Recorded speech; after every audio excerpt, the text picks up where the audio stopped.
Bom, vamos lá. Hoje a gente vai mergulhar de cabeça no mundo criativo da programação.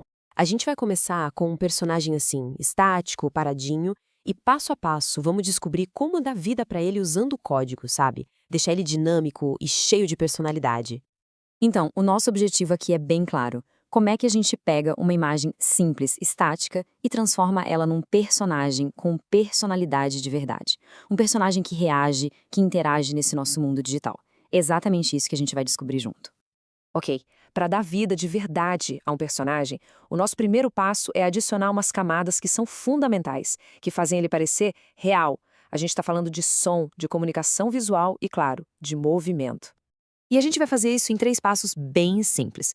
Primeiro, vamos dar uma voz para o nosso personagem. Por quê? Porque o som é, sem dúvida, a maneira mais rápida de criar uma conexão. É algo instantâneo. E em plataformas como o Scratch, por exemplo, existe uma biblioteca de sons que é gigante. É bem fácil. A gente simplesmente encontra o som de um cachorro e programa o personagem para tocar esse som logo no começo. E pronto, com um único bloco de código, nosso cãozinho ganha uma voz.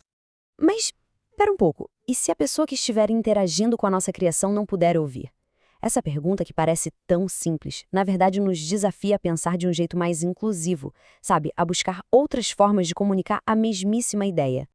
E a solução é super simples e totalmente visual. Um balão de fala. Com ele, o latido do cachorro pode ser lido, não apenas ouvido. Isso é uma ferramenta incrível para criar diálogos, contar histórias e, o mais importante, garantir que ninguém fique de fora da ação. Agora, vamos falar de movimento. Personagens em ambientes como o Scratch têm uma coisa que a gente chama de fantasias. O que é isso? São basicamente versões um pouquinho diferentes do mesmo desenho, do mesmo sprite. E quando a gente alterna rapidinho entre elas, a mágica acontece. A gente cria a ilusão de animação. É como se fosse um flipbook digital, sabe? Beleza? Vamos para o nosso próximo desafio. Depois que o programa roda, o nosso personagem para num lugar novo. A questão é, como a gente garante que ele comece exatamente no mesmo lugar, todas as vezes, sem exceção? Esse é um problema clássico, mas clássico mesmo na programação. Se a gente não define um ponto de partida bem claro, o programa vai simplesmente continuar de onde ele parou da última vez. E isso leva a resultados totalmente imprevisíveis, às vezes até caóticos. E a solução para isso é a gente controlar o que se chama de estado do nosso personagem. Ou seja, a gente precisa definir a posição e a direção exatas dele logo no comecinho. É quase como um ponto de salvamento no videogame, sabe? Isso garante que a aventura sempre recomece do lugar certo. E aqui tem uma conexão que é fascinante. O palco do Scratch, e na verdade de muitos jogos 2D, é basicamente um plano cartesiano. Sim, aquele conceito fundamental da matemática. São as coordenadas x e y que controlam absolutamente tudo.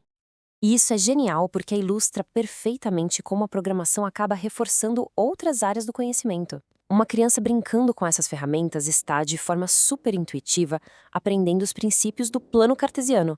É um conceito que vai levar para a vida toda. Certo, a gente já adicionou vida e consistência. Mas agora o que a gente quer é que o nosso cachorro ande pela tela inteira. E tentar fazer isso manualmente, passo a passo, revela um problemão: a ineficiência. Já pensou programar uma caminhada longa desse jeito? Teria que ficar copiando e colando os mesmos blocos de código um monte de vezes. É um processo lento, confuso e, vamos ser sinceros, não é assim que a programação deveria funcionar, né? E a solução para isso é um conceito poderosíssimo chamado loop, ou laço de repetição. Com ele, a gente consegue automatizar essas tarefas repetitivas usando um único bloco de código. Simples assim. O que era tedioso e gigante, de repente, se torna super eficiente. Usar um loop já é um avanço e tanto, mas é raro o resultado ficar perfeito logo de cara. Agora, a gente entra numa etapa que é crucial, a de depuração e refinamento. É a hora de ajustar os detalhes para que tudo funcione exatamente como a gente imaginou. Olha só, na primeira tentativa, é bem possível que o cachorro saia voando para fora do palco.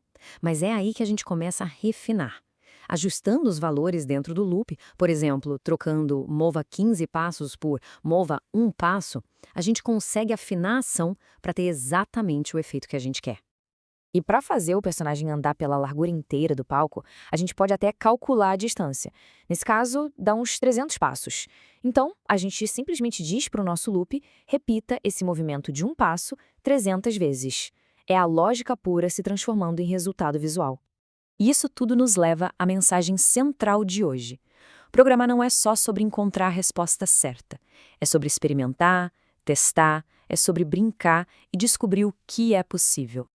Dá uma olhada em como mudar só alguns números altera completamente o resultado. Um salto meio esquisito e irregular pode se transformar numa caminhada suave e deliberada.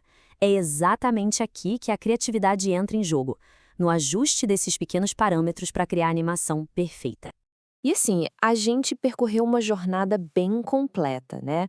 A gente partiu de um problema simples, encontrou soluções que são bem elegantes e, no meio do caminho, aprendeu conceitos fundamentais de programação, como a importância de reiniciar o estado e de usar loops para ser mais eficiente. Então, uma base bem sólida foi construída aqui, mas o verdadeiro aprendizado, aquele que fica, começa agora. Começa quando a gente pega essas ferramentas e começa a criar algo totalmente novo, algo que seja nosso. A jornada, na verdade, está só começando.